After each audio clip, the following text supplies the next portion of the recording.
Belal Muhammad has pulled out of UFC 310 against Shavkat Rakhmonov. It was supposed to be the UFC 310 main event for the UFC welterweight belt.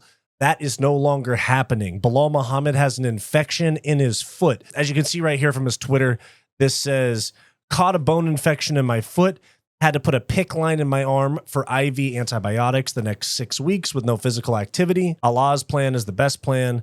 I'm sorry to everyone that were coming to see me. I'll be back soon, inshallah. And you see he's in the hospital with a PICC line in his arm. Nobody was coming to see you anyway, bucko, all right? People were coming to watch you lose the belt to Shavkat, the real GOAT. The real welterweight GOAT. But there has been a massive amount of fallout since Belal Muhammad pulled out of UFC 310 just a couple days ago. And today we're going to go through all the storylines, all the potential matchups. Is Alex Pereira going to save another UFC pay-per-view this year? Let's talk about it. I'm Wyatt, and this is Fight Society. Not only did Belal pull out of the fight, he is now beefing with Conor McGregor. Conor started going after Belal. Belal said, I have this needle for antibiotics. You use needles because you're a junkie. We're not the same. Here, I'll give you guys my best impression of Conor. It's scudder talk just like you. No. It says, scudder talk just like you're fighting. You lambasted the UFC world champions multiple times on having to reschedule their bouts through injury, and now it has come down on you like a bomb from the sky. It is glorious to see. No fight, no money, but staph infection. Ha ha ha. LOL. Bum. Stripped instantly. Zero knockdowns or any excitement or traffic or views or ticket sales in a bout. And now also non-reliable to show. Strip. Cut. Infected fighter. You have infections. And you see the comments here. They're actually, we got 10-8 Belal. So they're about 50-50 because we have angry fan yells at champion. And then we have anyone know who Conor's talking to. And then we have Belal 10-8. And then we have Belal 10-8. And then we have Conor ain't wrong. So the people are a little bit divided on this, but Belal has talked a lot of shit about fighters for pulling out, especially championship fights. And now he's in this same position. So, you know, what goes around comes around. At the end of the day, I'm actually more excited for UFC 310 now that Belal Muhammad is not in it. Just from a fighting style standpoint, I actually don't mind Belal outside of the cage, but his fighting style is just so not fan-friendly and so awfully boring most of the time to me. Shavkat Rakhmonov was supposed to be standing across from Belal Muhammad at UFC 310 in the main event, challenging for the world title. Plans have obviously changed based on what I explained, but Shavkat says, wishing Belal a quick recovery. We'll meet when you're back at 100%. For now, I'm ready to take on any contender for the interim title at UFC 310. I gotta say, I love that Shavkat Rakhmonov is just short notice. Give me anybody. I'm ready. When you have your title opportunity and you're not the one that pulls out, and you're already in the championship camp, you're probably like, yeah, throw me in there with anybody. I'm already getting ready for the champ. Throw me in there with anybody. JDM. Throw me in there with Alex Pereira. Have him cut the 170. An idea that was floated for the interim title is this right here, which is Garry, who wants a piece of the interim champ. He wants a piece. He wants a piece of Shavkat Rakhmonov for the interim title. He says undefeated versus undefeated anytime, anywhere. Now, that's a great fight, but it doesn't look like that is what's going to happen because it was announced today to be headlining the card just the week after, literally 7 days later, UFC Tampa. It's going to be Garry against Joaquin Buckley in the main event. Now that tells me that they're trying to put these guys on a timeline with the champ. Like the winner of this fight could get a title fight, given that they're having them potentially, if the welterweight title still gets fought for at UFC 310, the winner of Garry versus Joaquin Buckley would most likely be on the same timeline as whoever the champ is or interim champ leaving UFC 310. When the news first dropped, it seemed as though Alex Pereira was going to save the day again. Alex Pereira said, phone call me. You know, you always have the worry there because Pereira's going to show up on short notice. You already know that. But a Dagestani like Ankalaev, who typically doesn't want it, those guys don't take short notice fights. He's in. This post from MMA Orbit says Magomed Ankalaev confirms he's good to go should the UFC want to make the fight between him and Alex Pereira on December 7. Magomed Ankalaev says, I spoke to my manager. If the UFC need me for December 7, I'm all in. Let's go. Now, if they make this happen and Pereira was to have a fourth title defense when was the UFC 300 was March. it would be 4 title defenses it was April. So it'd be 4 title defenses in 8 months. That's that kickboxing fight every other month type of mentality.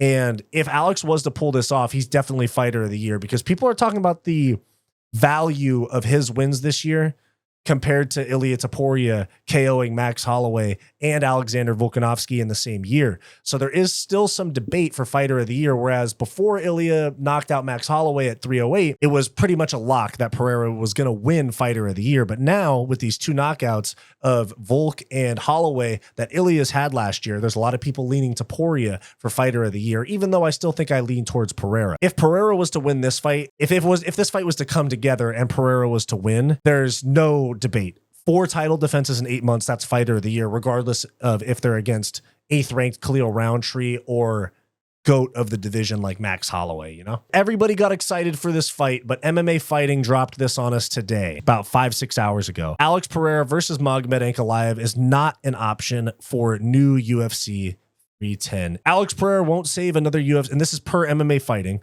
Alex Pereira won't save another UFC pay-per-view on short notice. Poetan had the MMA world wondering if he would step up and headline UFC 310 on December 7th after welterweight champion Belal Muhammad withdrew from the matchup with Shavkat Rakhmonov. The light heavyweight champion appeared to tease another quick turnaround, blah, blah, blah, blah, blah.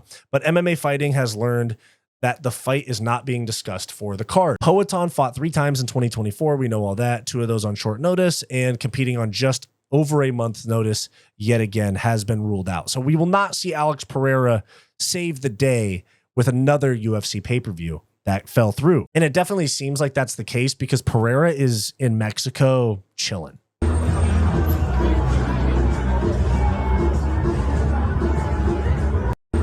So it doesn't look like Pereira is going to cut weight to 205 and fight in about 5 weeks. So we'll have to see what the new main event is, because we have a few options right now. Now, here's the UFC website, and we have to talk about what is going to be the main event of UFC 310. We can't just leave it as Asakura versus Pantoja, which would be nasty work if they do. But currently, the UFC website still has Muhammad and Rakhmonov. That's going to get pulled off. But okay, down from there, Kai Asakura, Alexandre Pantoja, that probably stays as the co-main. Oh my God, now I'm seeing how stacked this card is. They're going to give us Pantoja versus Asakura as the main event. Fuck. Okay, anyways. Okay, yeah, so anyways, let me go through the card, because Pantoja versus Kai Asakura is currently the co-main event. And then you have Ciryl Gane Volkov, big fight at heavyweight. The return of Nick Diaz against Vicente Luque. Movsar Evloev against Aljamain Sterling. That's a big fight. Randy Brown, Brian Battle. That's a big fight. You have another, you have Teixeira against Lucas Bresky. That's a bum heavyweight fight. Then you have Joshua Van trying to get into the rankings again. Chase Hooper, Clay Guida, Michael Chiesa, and Max Griffin, Dom Reyes, and Anthony Smith. So based on the name value that we have on this card, I actually could see them make Pantoja versus Asakura the main event. I really hope they don't. Now let's actually take a look at what's possible. And before we even consider some, we have to consider Alex Pereira off. He will not fight on that card. Aspinall, Stipe, John Jones, they're all tied up for UFC 309, which is in a couple weeks. That fight there will not be a heavyweight title fight on that card. Middleweight, it looks like Dricus du Plessis versus Sean Strickland or Khamzat Chimaev is going to be February in Australia. We also just got the news today, this is via Full Violence, that Islam Makhachev versus Arman Tsarukyan is being targeted for Los Angeles UFC 311 in January.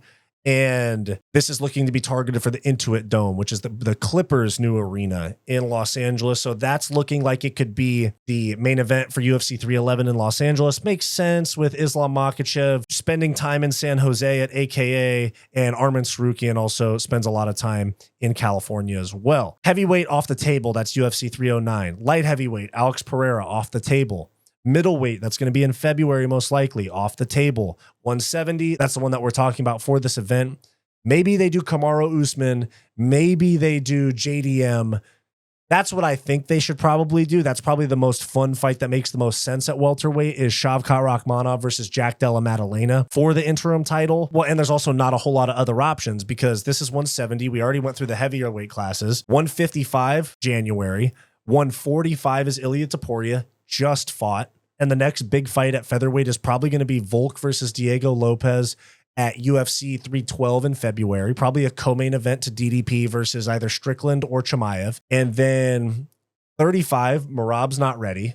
Merab wants to fight in Saudi Arabia. I think he wants to fight in like February or March. And then 25 is Alexandre Pantoja versus Kai Asakura. That's already on the card. The women's fights, they probably won't add one of those on short notice because it wouldn't add a whole lot of like name value to the card. Like if you were to throw Juliana Pena against fill in the blank because Kayla Harrison won't be able to make weight in 5 weeks, it doesn't really do anything. So that tells me that the UFC just needs to find somebody at 170. They need to do Jack Della Maddalena versus Shavkat Rakhmonov for the interim title and still put that above the flyweight belt, in my opinion. Or maybe they put it below because they do the undisputed above the interim, but I could still see them doing interim belt for a welterweight above the undisputed for flyweight on the card. Still do co-main event and main event. Shavkat Rakhmonov standing across from JDM. That's what I think they should do because Leon just threw his name in the hat, I believe. He's coming off of a bad loss to Belal Muhammad. That doesn't make sense. We don't want to see Leon right back in there for the belt. Kamaru Usman threw his name in there. He's lost 3 in a row. So I don't really think you can put a 3 loss, didn't even fight at 170 in his last fight, Kamaru Usman in there. There's the name recognition, which maybe they do, but I think they either do JDM versus Shavkat Rakhmonov for the interim belt, or they just pull Shavkat off the card, reschedule him to a different event against Belal, and then you just move up Asakura and Pantoja to the main event, which might be more likely. But we'll see. Maybe JDM is ready to fight. He had an infection. He wasn't able to fight for a while. That's why he missed UFC 305 in August in Australia. Maybe he's ready for this, but we'll see. Let me know your thoughts down below. Who should replace Belal Muhammad? Should they rebook that fight? Should they do an interim fight? Should they just move the co-main event up to the main? Let me know your thoughts down below on UFC 310. Thanks for watching this video. Please make sure to like, subscribe, and drop a comment down below. It really helps us out a lot. If you want access to extra content and you want to support the channel further, please make sure to become a channel member by clicking the link down below or clicking the join button on our channel homepage. If you want more content from me, go check out my non-MMA podcast, What's Up Bro with Wyatt and Bo, in the link down below. Go watch this suggested video, and I'll see you next time.